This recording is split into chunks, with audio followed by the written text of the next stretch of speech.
Oh, say, can you see by the dawn's early light? Mariners fans, welcome back to another episode of Monday Mojo.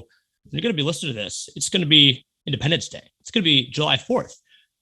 One of the best, days of the year, no doubt. But we have a lot of good stuff to talk about because our Seattle Mariners, they did what we needed them to do this last week.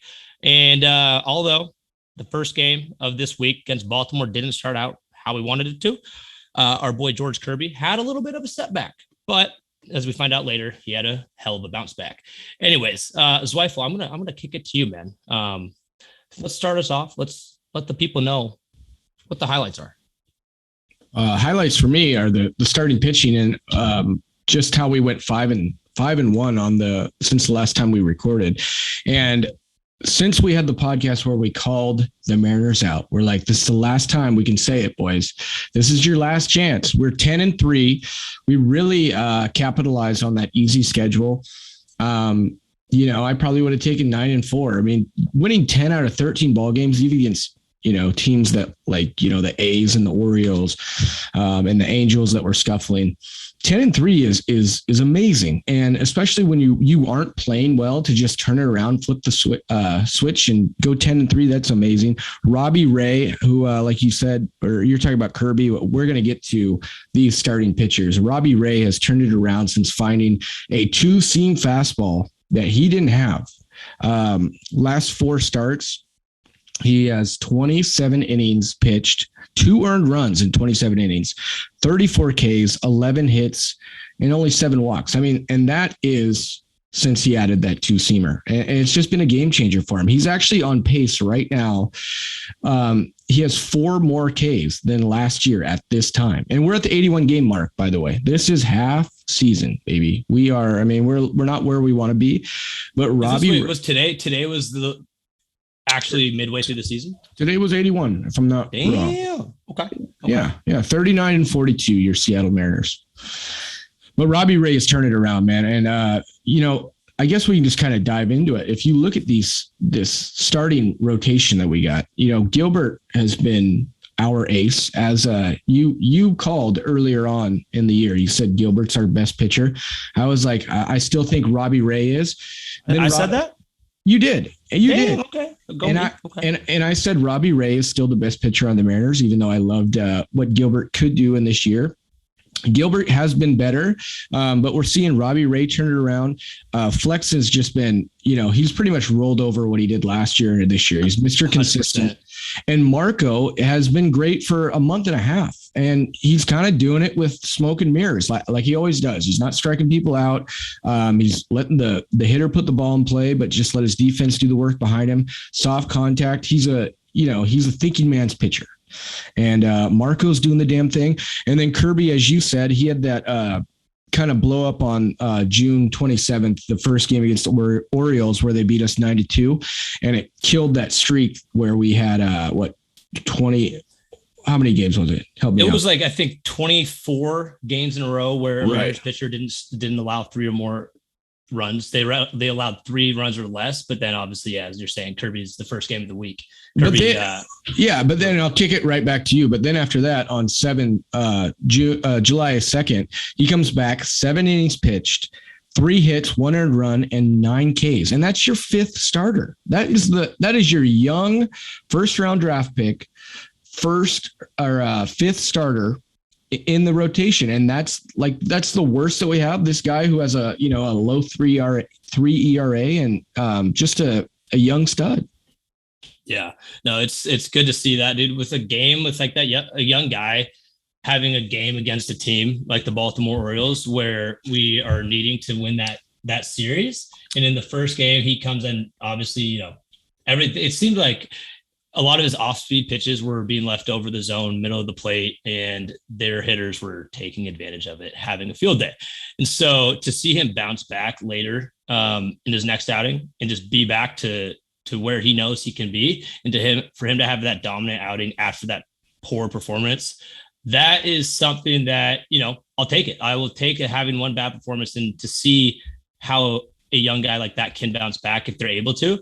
He proves that he can. And so that's just going to be huge for us as we continue this second half, as we go into the second half of the season, really. But yeah, to touch on Robbie Ray and everything that he's done. This hat keeps hitting my goddamn microphone. Robbie Ray, he's the second pitcher in Mariners history to allow under 3 runs with 40 plus strikeouts over a 5-game span. That other player in Mariners history was Robbie Ray's mentor, Randy Johnson. He did it May 28th through June 19th in 1997. So that's the last time any run like that Robbie Ray's had. 1997 is the last time that happened. So with him, as you said, Zweifel, adding that two-seamer into his repertoire and not just focusing on the slider and the fastball or whatever, adding that third pitch, it's getting a lot more confusion for the batters when they're in the box. And damn it, I was so mad at him. I was so mad at Robbie Ray this first half of the season up until these last number of games that he's played phenomenal. He was so annoying. I was like, how are we paying a Cy Young? Like, how are we paying a guy like this who won the Cy Young the previous year and he's not doing shit? He's figured it out. Good on him. He made an adjustment. He added a pitch. It seems like the man's back. Seems like he's back. So that's great to see. But what also is great to see is the 2022 Rookie of the Year going to be Julio Rodriguez, going back to back like Jordan 96, 97 with Rookie of the Month 2 months in a row. And it's no surprise. The man's killing it. He's got 14 homers now. 14 homers this year. He's leading the team. Today was Julio Rodriguez's 80th career game. And for all y'all Mariners folks, on Mariners Twitter, I'm sure you probably have seen this stat. But they've been flying around over the last couple of weeks. It's comparing Julio's first number of games to Ken Griffey Jr.'s first number of games. And so with Julio's 80th being today, and let's compare that to Ken Griffey Jr.'s first 80 career games. Ken Griffey Jr.'s slash line, 285, 348, 468. He had 13 homers, 41 ribbies, 26 extra base hits, and 11 stolen bases. Now let's go to Julio Rodriguez. 277, 337, 483 slash line. Julio's got 14 homers, one more than Griffey, 41 ribbies, exact same as Griffey, 32 extra base hits, math-wise, 26, 7, 8, 9, 10, 11, 12. That's 6 more than Griffey. And then 20 stolen bases. That's easy math for me. That's 9 more than Griffey. So Julio's about to have a 30-30 season. I don't think there's any question about it, especially with that first month of April where Julio didn't do anything. He got lots of bad calls his way. Julio's essentially done all of this in like 2 months, 3 months or whatever it's been. And so that is goddamn incredibly impressive. And seeing what he's going to continue doing, it doesn't seem like Julio is the guy that he just doesn't look like he's going to have a streak now where he's going to throw together multiple poor performances. The guy has found his approach. He's found his comfortability, and not just in the box, but on the defensive side and obviously on the base paths. You see today Julio Rodriguez swipes third base, but he was going so damn fast that he flew off of it and he got tagged out. And I had never seen Julio Rodriguez. He doesn't get upset, right? Especially like when the first part of the year when umpires were calling bad pitches. But Julio got tagged out and he was so mad, but not at the call. He was just mad at himself for getting off the base. And that's like, when you see a guy get angry and it's at themselves, it's like, all right, I appreciate that. Like, you shouldn't have done that. You should have done better. And he was just letting himself have it just for a second. So Julio Rodriguez, man, I mean, goddamn, we know what it is. We knew he was going to be a superstar. He's a very passionate player. And let's break down that 30 for 30 thing that you're talking about. So halfway through the year, he's at 14, right? So he needs 16 to get to 30 home runs. And I think even though he started great, I think he's even found another level where you're talking about the June that he had. He was, Rookie of the Month again. And if you look at those numbers, he's doing a lot better than he did early on. So, I mean, he's going to start stacking months like that on top of each other. And I think he can get to that 30 home run mark. And then, he's at 20 stolen bags, man. He's going to go 30, 40. Yeah. So, I mean, and the Griffey numbers are very interesting. And it's easy to compare a center fielder with a center fielder. For me, but see, the thing is though, with Ken Griffey Jr. and Julio Rodriguez, they both had extremely similar expectations coming into their big league careers. They both had expectations of being absolute superstars. And that is exactly what Julio's becoming. The guy I compare Julio to, though, is Alex Rodriguez. I mean, your main, when you're doing these comparisons, you want to nail the bat, right? And from the right side of the plate, I mean, very similar swings. If you look at a split screen of those two guys, they look a lot alike. And if you pulled up Alex Rodriguez's numbers through the first 81 games or half the season or whatever you did with Griffey, I think it looks even better. But Alex and Julio, as far as the way they swing, the power potential. Now, you look at what Alex did through his whole career. To me, he's a top 5 player of all time. So is Julio going to be a top 5 player of all time? That's just astronomical. You're going to piss so many Mariner fans off as they're listening to this. I don't care. You look at the swings and that was my comp from, I've said this before, but you'd have to dig it back up from earlier Monday Mojo episodes. His comp to me is Alex Rodriguez. Very similar swings, power potential.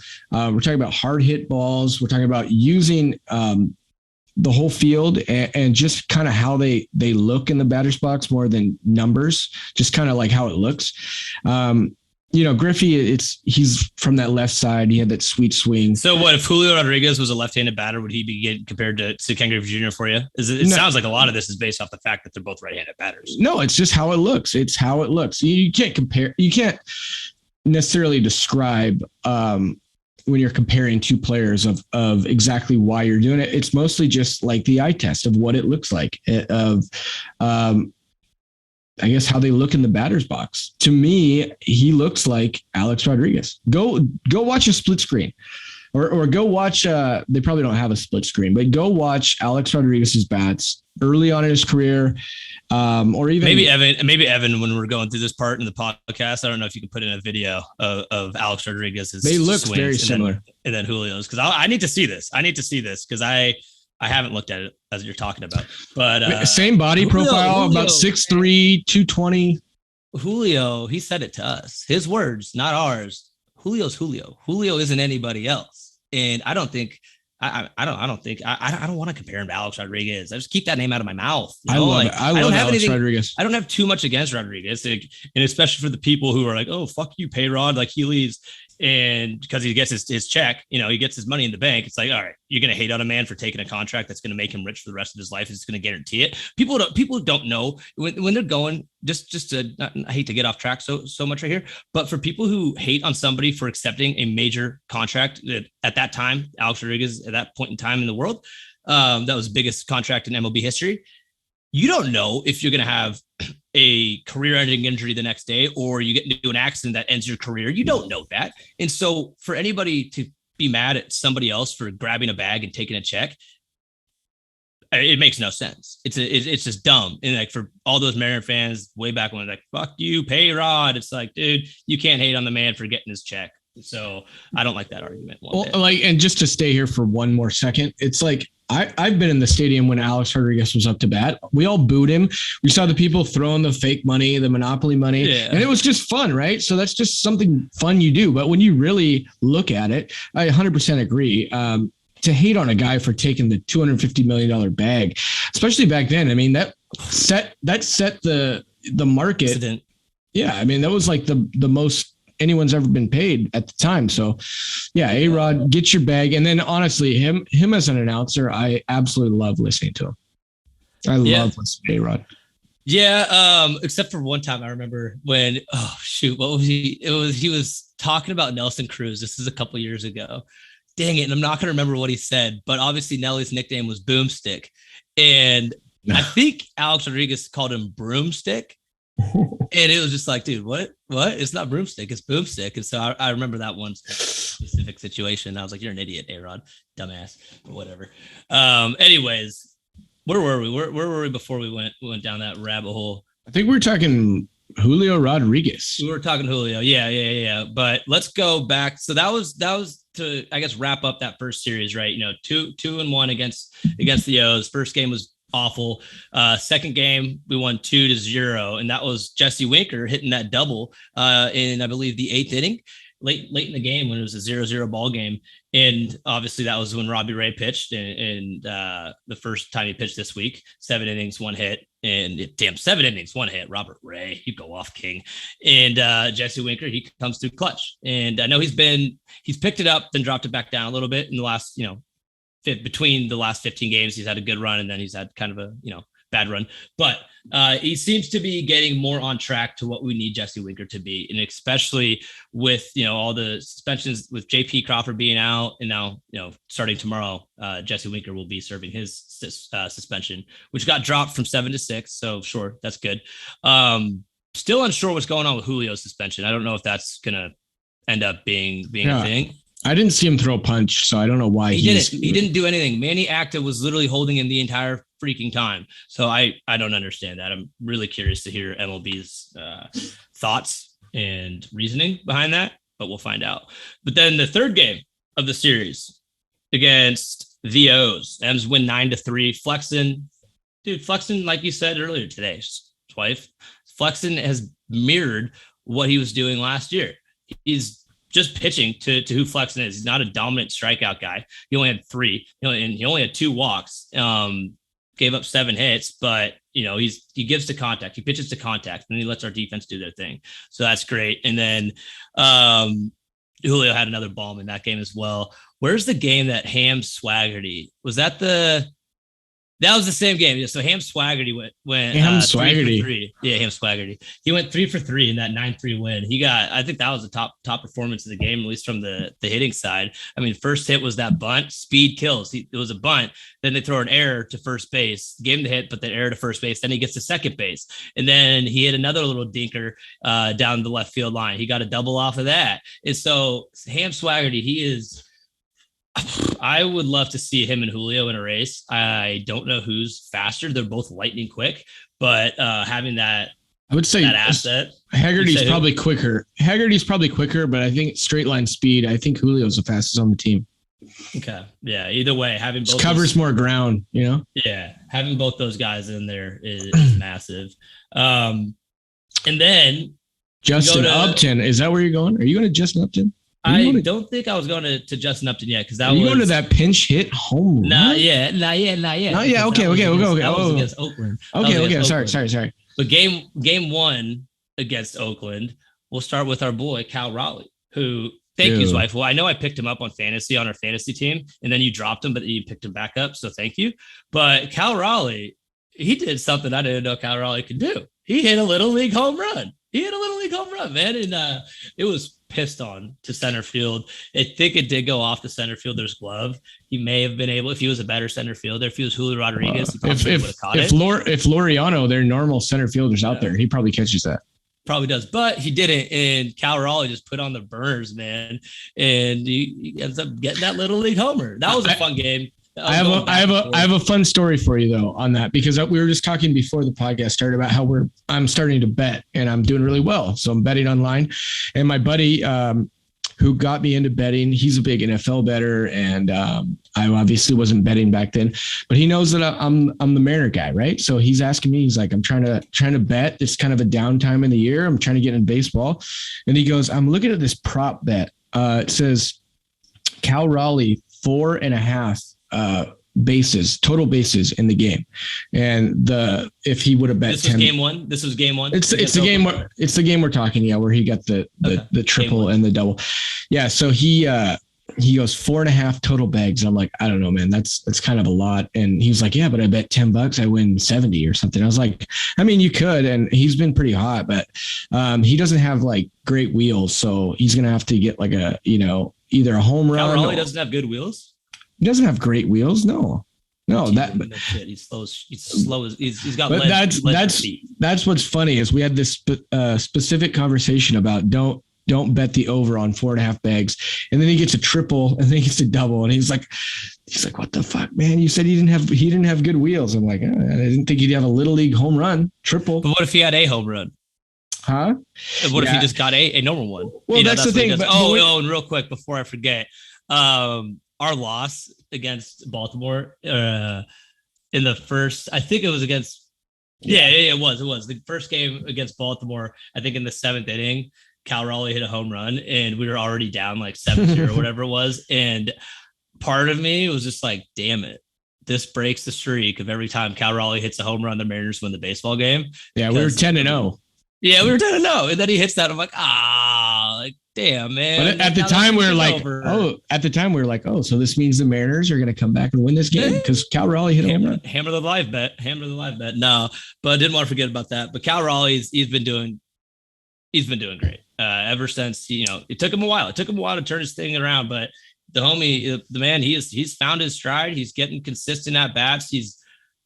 Service was saying as well that he's like, hey man, I know his bats heated up, but in this run that our starting pitching has had over the last, month and a half, 2 months, whatever it's been, Cal Raleigh has been a big piece of that. He's been playing a lot of those games behind the plate, calling the pitches and knowing, what to throw for who's up to bat and helping out the pitchers, any way that he can. And his arm is looking good. His defense, blocking balls at the plate, much improved. And so Cal Raleigh is getting to be that Cal Raleigh that we've needed. And with Tom Murphy officially out for the rest of the season, him and Luis Torrens are going to be splitting the time behind the plate, with most often having Cal Raleigh behind there. And then when he needs a day off, or he'll bat DH, Torrens will go back there. But Cal Raleigh, thank God, it's a piece that we've needed to come alive, and he's come alive. Dude, I wish Max was on the podcast today because he was just so far off on the Cal. He forgot that, or he wasn't paying attention that Cal Raleigh was like heating up. And we're like, Cal Raleigh's really good. Like his WRC plus is over 120, which it puts everyone at 100 is average. So 120, he's a better than average catcher in Major League Baseball. And you can't look at his average and compare him to like a third baseman or a right fielder that bats 270. It's like catchers usually don't hit, they kind of, if you can be a good defensive catcher and handle the pitching staff, whatever you give on the offensive side is a bonus. Well, right now he's like you're talking about, he's always been great with handling the staff and doing the defensive side. But what he's doing on the offensive end, I just smile every time that he gets another big hit. I'm like, damn, this guy's really coming around. He's doing kind of like what I wanted, because Kelnick and him came up at the same time, right? Or just about. Just about. Kelnick and Logan Gilbert came up on the same day. It's like he's turning that corner that we always wanted Kelnick to turn, which Kelnick kind of did last year in September, but Cal Raleigh has kind of a sustained thing going right now. And one other thing I want to get to is, did you see how quick he was working with Ray today? Ray would throw a pitch and he's right on the pitch column right after, and Ray is walking back after he catches the ball and he's already, yes, that's what I want to go with. And then he's just getting up and delivering. And that's just like, it's those little things about catching that people don't, I don't know, maybe the average fan doesn't see, but like he's keeping Ray in a rhythm. He's got him going and they're on the same page. And, even if he does shake him off and say no, by the time, he's getting the signal in so quick that even if he does say no, it's an immediate like, okay, so you the want next to do pitch this? that he chooses, like, oh, we'll do this one. Okay. Yeah. They're right on the same page. Have you ever read the book Tangerine? No, probably not. I read it way back when, and it's about this guy and his best friend. This is actually, I think, the first friend he meets. This guy moves to this new town and he's a baseball player. He meets this guy who's also a baseball player. And the guy he meets is, a dominant pitcher, like best pitcher in all of the land in this book. And the catcher, this guy is, the main character, he's a catcher and he couldn't make the baseball team. Right.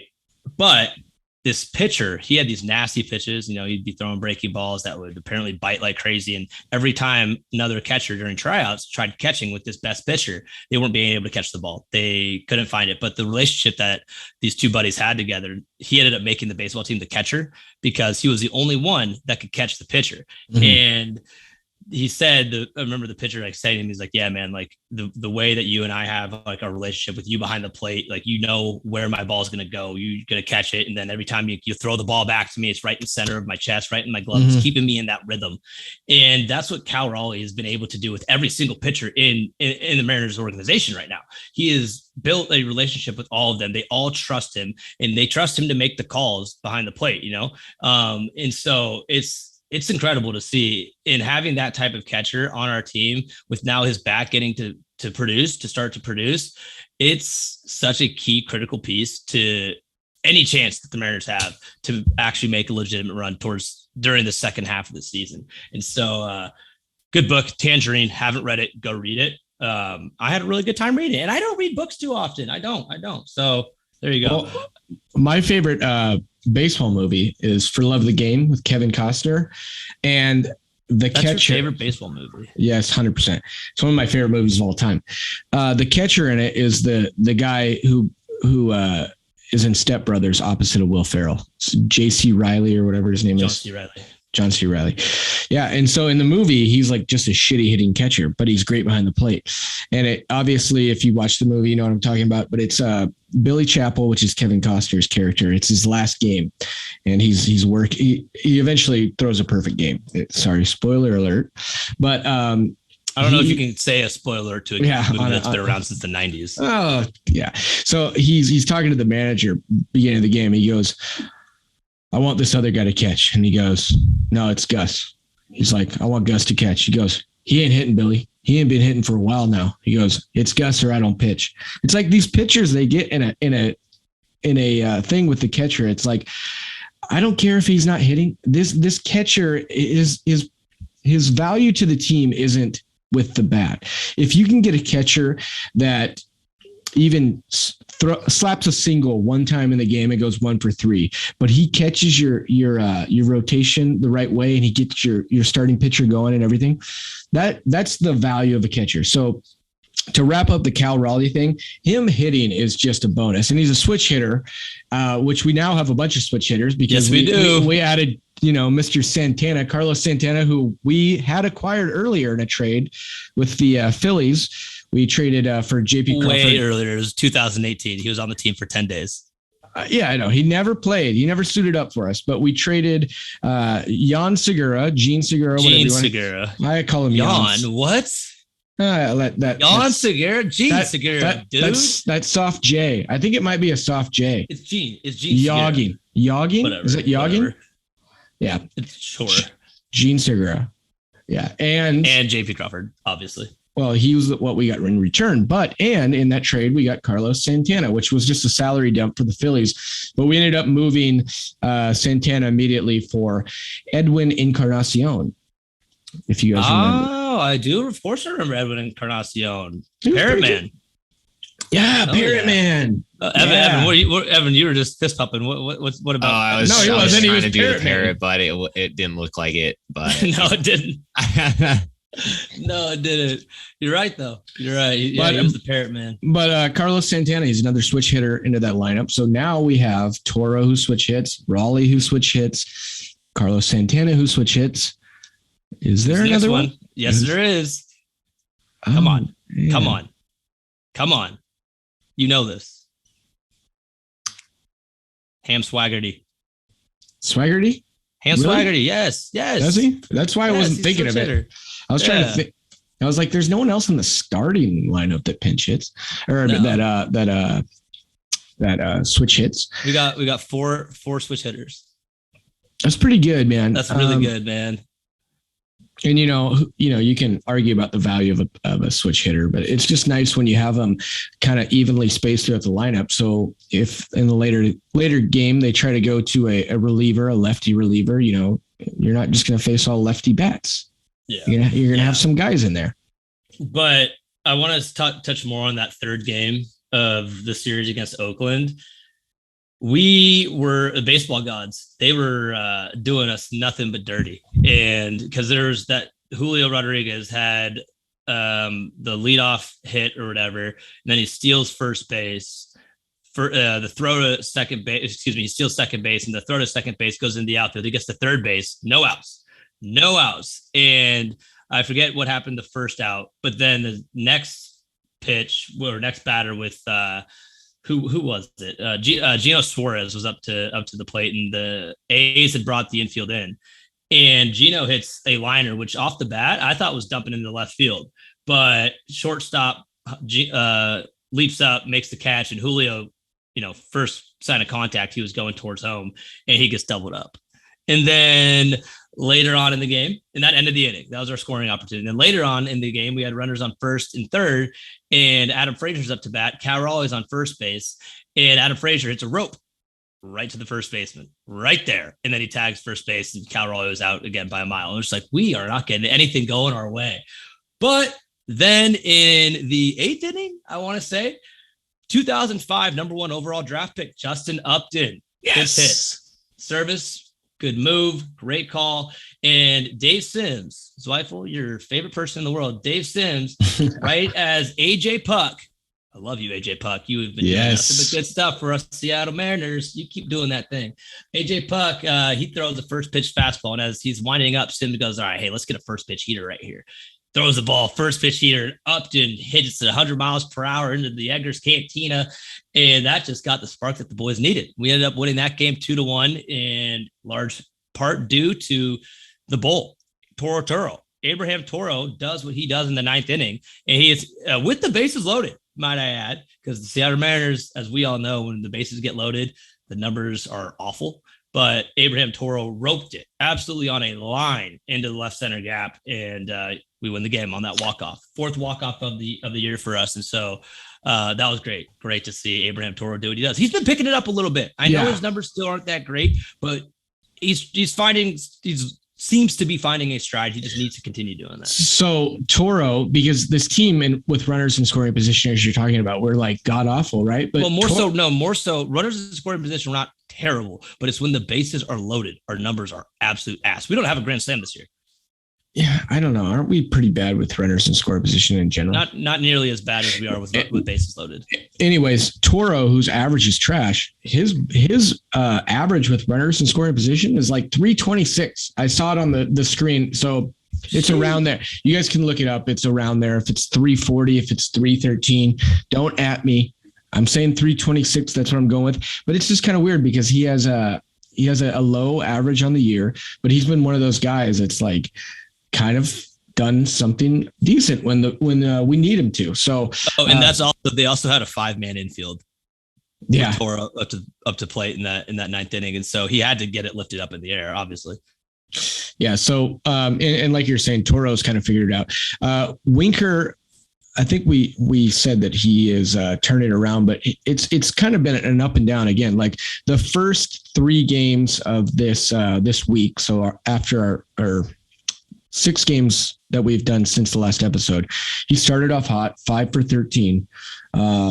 Started to feel good, like Winker's coming, and then he's on an 0 for the last 3 games. So it totals out to like a 5 for 26, which is under 200 batting average.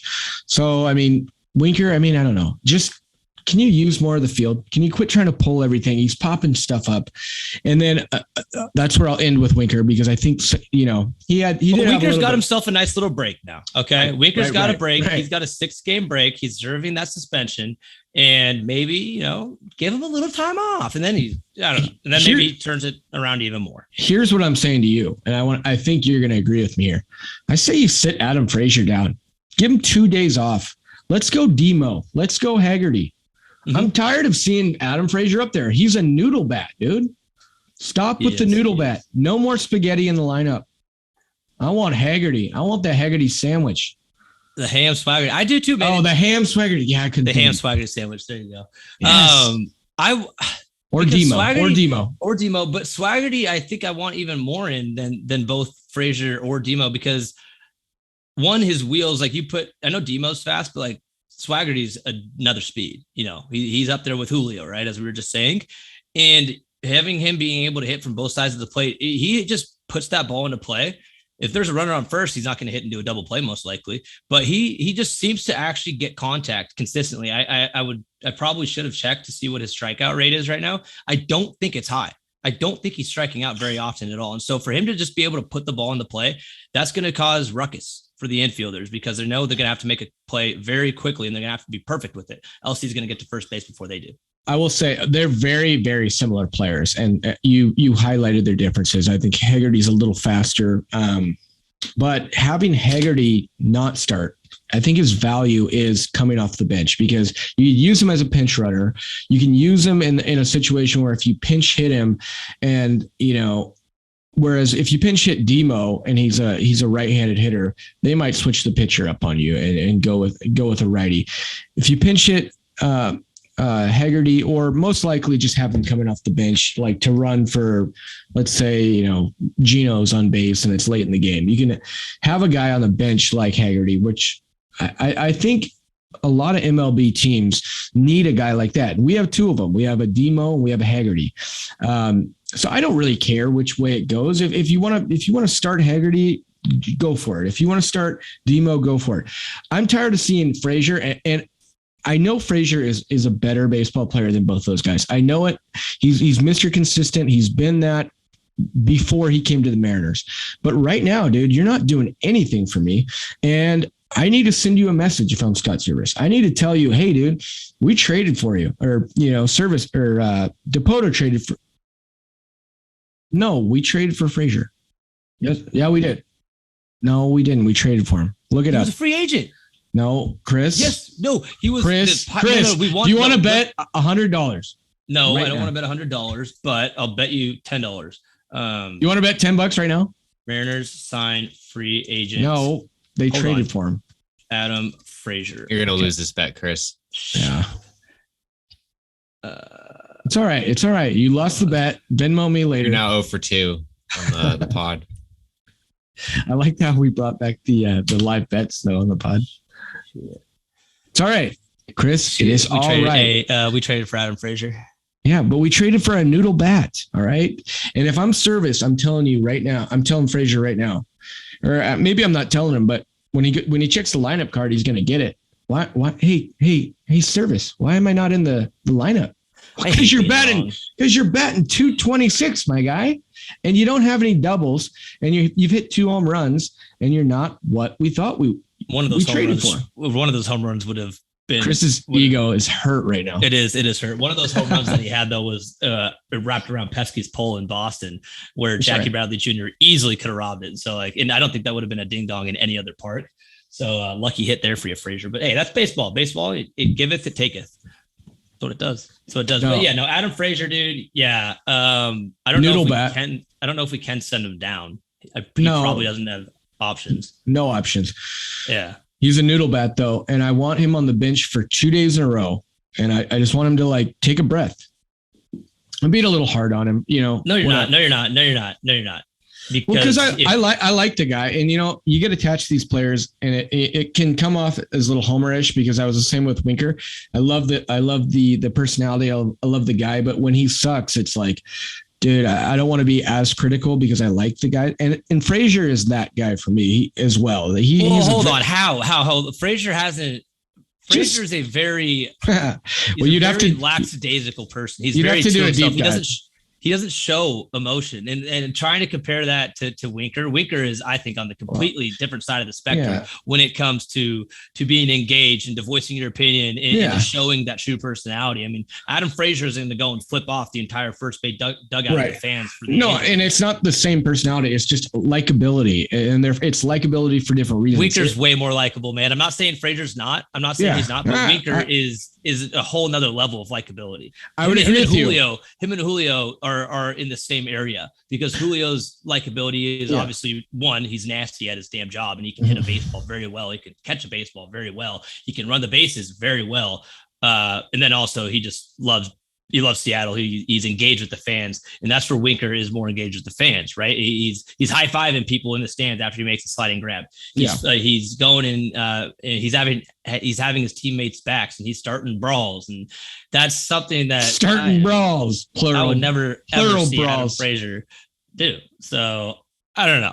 Tough to make that comparison. Listen. I'm not saying they're the same personality, and I like them. They're not, because they're not. I like them for different reasons, Chris. Hey, they're both left-handed batters. No, listen, I've looked into Adam Frazier as a player. I knew him before he came here. I was very excited when we got him. He's a Southern boy, Mississippi State. He golfs too. He's a big golfer. He's a big golfer. Listen, he's a very easygoing, he was Mr. Consistent. And that's why it's frustrating that he's come here and he's just been we've just gotten a pile of poo. He's been consistent as shit, man. Yeah, shitty. Yeah, right. Real bad. But, main point here is let's get Demo some more at-bats. We know he can do it defensively, or let's get him in the lineup more, because we know we can do it defensively. And then it just comes down to his bat, which you can't do much worse than what Mr. Frazier's providing you. No, you can't. So I don't know. Anyways, phenomenal homestand for our boys. This is what we needed. It's what we expected. We had two very under par teams. I guess actually we should say over par because golf terminology. If you're under par, you're shooting well. So we played two over par teams, Baltimore and the A's, and we got back to a 500 record at home, which is, I don't know why at any point we were under that because we just couldn't play at home. But now we're back. So let's pray to God that we can stay there in that right area and get now over 500, especially with this upcoming week. And before we get into that, a little housekeeping for the boys. Housekeeping. Superman is not home. Superman not here. Kyle Lewis, he's expected to begin rehab, I think, tomorrow. I think maybe tomorrow. He starts his rehab assignment this week. Yeah. This week. Okay. And so I heard he could play in the game tonight in AAA. Yeah. Yeah. Mm-hmm. Yeah. Okay. So tonight, Sunday, July 3rd, we'll see. Service says, he expects Lewis to receive a healthy amount of reps in the outfield. So maybe this extra rest, and I wouldn't call it extra rest. He's been dealing with a concussion, obviously, and everybody reacts to concussions differently. Concussion. I'm not going to dive into that. I'm not going to question Kyle Lewis's. Definitely a concussion. There's definitely no other injury of why he was being held down. It has to be a concussion. 100%, right? Totally. Because baseball team facetious. You're being right now facetious. You're being so facetious. Because baseball teams don't ever make up injuries. It's so weird how you can do that in baseball. You can just pretty much say whatever. Dude, I don't think his leg was right. My dad and I were watching a game and he was like, I don't know, Chris, something seems real fishy about this concussion. It doesn't seem like he's moving that well. And it doesn't seem like he can play any games in the outfield. And then they come out and they say they want to see him get some games in the outfield. I think they needed a bat earlier on. They brought him up. He wasn't moving well. Then he got hit in the head. Sure. I think he did have a concussion. But he was hitting well. He was hitting well, but he was only DHing, right? And I think they needed the bat. They brought him up to be a DH. And I think he was moving a little more gingerly than they wanted him to. He got the concussion and it's like, all right, we're going to send him down for a concussion, but we're worried about that leg. Dude, but they wouldn't bring him up unless they didn't think that he was ready. I think they thought he was ready and they realized he wasn't. I think they thought no benefit in lying about it. Dude, I think there is a benefit in line. You don't want people to think that. Well, if we plan on trading him, that's the only benefit that I would see. Well, I'm sure there's a multitude of reasons. One of them would be that you don't want your fan base thinking that you're rushing him back and risking injuring a guy that you have. When the fan base is telling him to rush it back, dude. There's a good portion of Mariner fans that are like you're talking about. A large portion of those Mariner fans. Well, there's also a good portion that understand what it is with these prospects, that you don't want to rush them, that you don't want to ruin them. You don't want to ruin a Kelnick. You don't want to rush a Kyle Lewis and bring him up and have him hurt his leg. And then your investment on him, your long-term investment is shot. I think, and let me preface this by saying I'm not 100% sure at all. It could be a concussion. It seems fishy to me. I think they rushed him up a little bit back from the leg injury. He was moving gingerly. The concussion happened. They sent him down for a concussion, but he isn't coming back right away because they're worried about the leg. Sure. Maybe not. Don't know. But all that really matters is now that he's going to get on that rehab assignment. Hopefully we can get him back soon. We need him back. No update on Ty France. Little update on Mitch Haniger. I believe he's been taking a little bit of batting practice, and I believe he was at full sprint speed as well. And so with an ankle injury, for somebody to be making that kind of jump in their progression of return, that's good to see. Good to see. And so hopefully we can get Mitch Haniger back here sometime in the near future. It'd be great if we can get it back before the All-Star break, even if it's just for one series, because having his bat in there, it's clutch. It's crucial. It's crucial. I got to ask you a question, right? In baseball, doesn't it seem like every time they put out a timetable for a guy to return, it's at least 1.5 times that? If they say 4 weeks, it's 6 weeks. If they say 8 weeks, he's out for the year.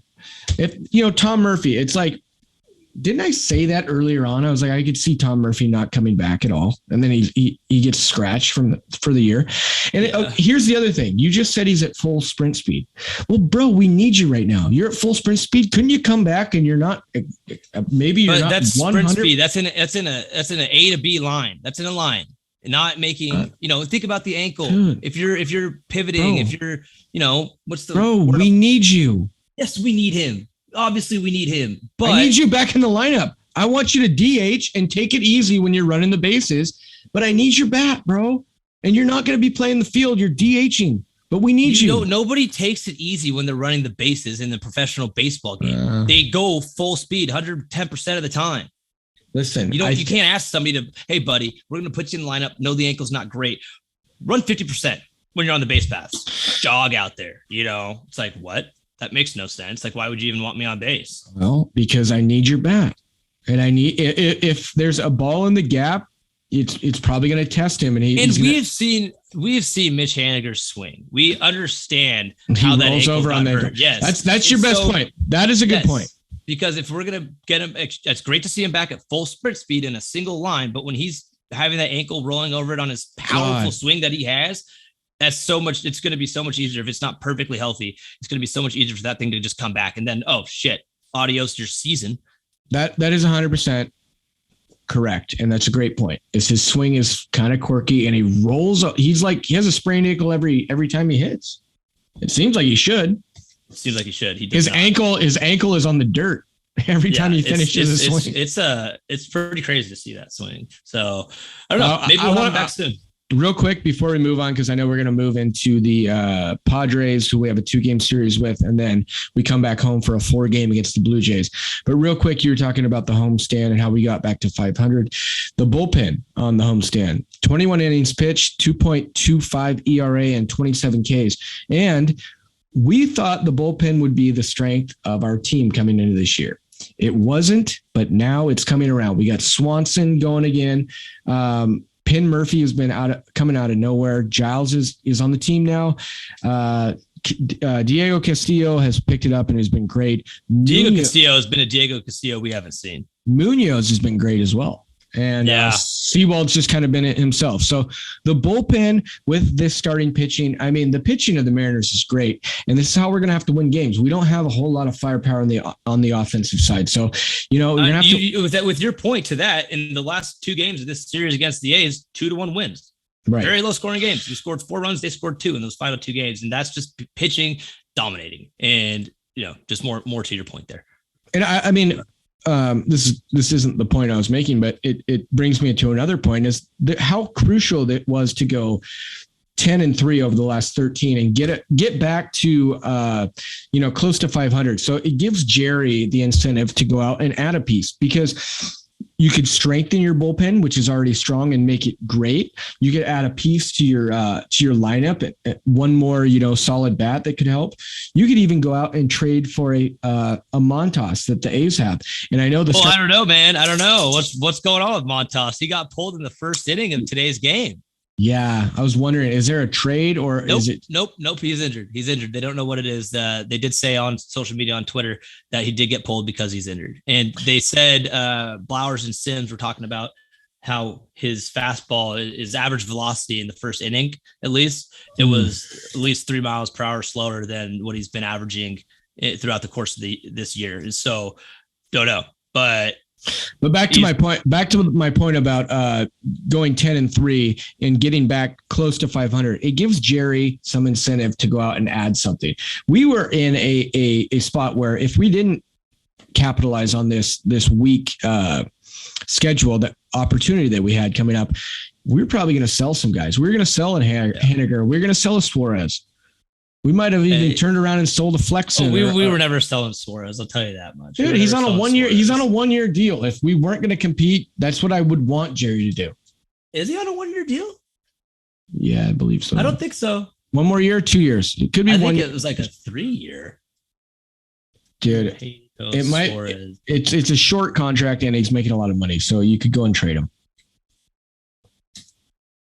Hold on here. I'm just looking this up. But anyways, it was great that we were able to get back to close to 500 especially before the All-Star break, because that's when teams make deals. So Zweifel, I want to ask. Hold on. He's got back in 2018, he signed a 6-year deal with the Reds. So 18, 19, 20, 21, 22. Yeah, I think he might have 2 years left. We've got 22, 23, and 24. He's got 3 more years left on his current contract. Yeah, 3 years, 36. I think I remember that now. That 1-year contract shit out of here. Doesn't matter. It doesn't matter. Would you really keep a guy like that if you're? Yeah, no, you would, because we just lose. We get Kyle Seager doesn't resign. We need a consistent third baseman, and with him playing the way he is, Jerry Dipoto is still in the middle of his plan, as he's saying, right. And for us to get rid of a third baseman that we were able to find at not too terribly expensive of a price, it's a good contract for Gino, no doubt. But I would say he's accurately priced. Yes, he's accurately priced. We're not getting a steal, though. We're not getting a steal. No, we're not. But he's not getting. I don't think he was ever getting traded. Anyways, I forget how that point came up. I was just saying that if we continued to lose, you would start to trade off these pieces like Haniger and Suarez and kind of try to push your window back a little bit further, and not have all your capital in a big league team right now that's losing. We don't even have capital in our big league team right now. Well, we aren't paying. We have what? We're like 20 or something in total payroll right now. Yeah, I know, but those guys are win now players. Like Suarez, he wouldn't be a great player on a playoff team, but he could find himself on a playoff team and be a serviceable member of one. And, if the Dodgers or someone came calling that needs a third baseman, it doesn't matter because it's not going to happen because we went 10-3. No. Yep. But Chris, you're missing the point. If we wouldn't have, people like these would have been peeled off. You could have seen a Flexen traded. You could have seen a Haniger traded. You could have seen these older guys, but I'm happy that that's not going to happen now, or hopefully we don't lose the next 6 and then we're back in that window. No, hopefully not. But let's take it in. Let's take it in then to the next trip coming up. We are playing the Dads, and they are not our Dads. They're San Diego Padres. 2 games against them, which would have been nice to play 2 games in San Diego last week when we were in Anaheim, but I don't know. Logistically, that makes no fucking sense, right? MLB. Anyways, you cussed. You cussed. I've caught myself a few times. Evan, we wanted to see if I could go an episode without cursing, and yeah, right. It's like trying to tell water not to be wet, but here we are. I take the over always in that. Oh yeah, always take the over. The line's at like 3.5. Well, you guys should internally, without me, without telling me what it is next week, set an over under for the curses. We'll see. We'll see what we hit. But the M's are back to second in the AL West. Tied. That's good to see. Tied for second, but in the standings that I'm looking at, it goes Houston, Seattle, Texas. It doesn't matter if we're tied or not. We're above Texas, and I think that's because S comes before T in the alphabet, so they have it set like that way. It's a good thing for that, though. I don't know. 13.5 back first place from Houston. So, that is, we'll see. We'll see about that. What's more important is we're 5 back of the wild card. Yeah. And we were 8 back when we made our declaration that we were going to give this one more shot with the Mariners. So, it does take a long time to kind of crawl back. Even if you're on a hot streak, it's like when you have that many teams in front of you, someone else or maybe even 2 other teams are on a hot streak and you can only gain so many games. So, just keep your head down, Mariners, and keep going. Keep going. So San Diego, I'm excited to see what this series brings. San Diego themselves are in a hell of a division, obviously in the NL West with the Dodgers. Absolutely seems like the Dodgers are owning that division right now, aren't they? Am I wrong? I think they're definitely in first, but I don't think San Diego's only 3.5 back. Yeah, Padres aren't too far out. Yeah, I just saw some record or some stats of the Padres against the Dodgers recently, and it's just been so lopsided for the Dodgers, absolutely taking advantage of the Padres. So we'll see what happens there. But that'll be good to have 2 games. Who's going to be starting then tomorrow? Is that not Marco? God, I had it. Would it be Flexen? It might be Flexi. Well, let's see here. Flexen goes tomorrow and then Gilbert. Okay. That. Flexen then Gilbert. So as long as Flexen can do what Flexen's been doing, and maybe our offense can get a little spark, we need to start scoring more runs. We were able to squeak away with getting 2 runs in the last 2 games against the A's because our pitching's been having our back, but we need to start having our pitchers backs more on the offensive side. And so we're excited about that. But what I'm really most excited for this week, the people from our neighbors up north, Canada, the Blue Jays, who have a damn nation behind them. The Mariners, I did a job one year. It was selling Mariners tickets, going business to business. I was straight up walking into businesses around the Pacific Northwest, whether I was north up in Bellingham, whether I was in your neck of the woods in the Tri-Cities, Zweifel, or whether I was, around King County here in Seattle. We would walk into a business. I'd say, hey, Chris here. I'm here on behalf of the Seattle Mariners. Anybody like baseball, all that stuff. And as I was further up north in Bellingham one week, I was selling to some people, and they were actually Blue Jays fans. And I was talking with them. I was like, oh my God. All right. And it was around the Blue Jays series. Okay. And they were like, oh yeah, no, we already have tickets. We do this every year. I'm like, all right. Like, what do you mean? And they said, so what Canada does, they didn't do this specifically, but they told me that what the Mariners do for Vancouver is they make a package where they get a shit ton of charter buses that they will pick up all these fans in Vancouver, and they will party it up. They will come down for the entire series, and then they will take over T-Mobile Park. I absolutely hate that, but I do have to respect it for like the Blue Jays, because damn it, if like I was a Blue Jays fan and I had an opportunity to come take over another stadium, and it would just be so much fun. They sing "Oh Canada," which is, it's like, why in hell would the PA system put on "Oh Canada"? It's like you're playing in to making this the Blue Jays park. All they care about is money, Chris. All they care about that makes no sense though, because you're playing "Oh Canada." That's not making money. That's just making it very difficult for your own home park to be your own home park. Trying to be gracious host. Anyways, I am coming up for Saturday, so I will be in Seattle. Hope to see you guys at the game, and I'm going to do my part, traveling. You're doing what the Blue Jays are doing. You're getting your own charter bus, aren't you? I'll cancel out. Yeah, I am actually. Yeah. You're getting that. That's pretty much the deal that they have, right? They get the charter buses, they get the breakfast, and all the other stuff that you were talking about earlier that you're getting. What's in that package deal for you? $150. You get a ticket. You get free alcohol, and they also. I'm sorry, you get free alcohol? Yeah. Well, is that for the ride or is that during the game? I don't think there's it's not like they have unlimited, but they have like a ton of beers, and you get to on drink. The bus. Yeah, get to drink your fair share. So they're going to drink on the bus. Yes. No, you don't, dude. Okay, it's no way. It's my friend's dad's bus, and he owns. This isn't like a legit company. No, it is. He owns a hotel, and he has 28 people going up on this bus, and he doesn't care. We're going to drink. It's a big charter bus. Tight. That sounds like a lot of fun. We always get the back 3 rows. We get breakfast on the bus. We drinking on the bus. They drive us back. So I get a ride up. How big is this bus? It's a big bus, dude. Is it like a Greyhound bus? Yes, they rent a bus. And they have breakfast? Like, what are you cooking, or is it pre-made breakfast? He owns a hotel. So you show up to the hotel, you have breakfast, get on the bus, drink a bunch of beer. They drive you up there. They provide the ticket, and then they drive you back.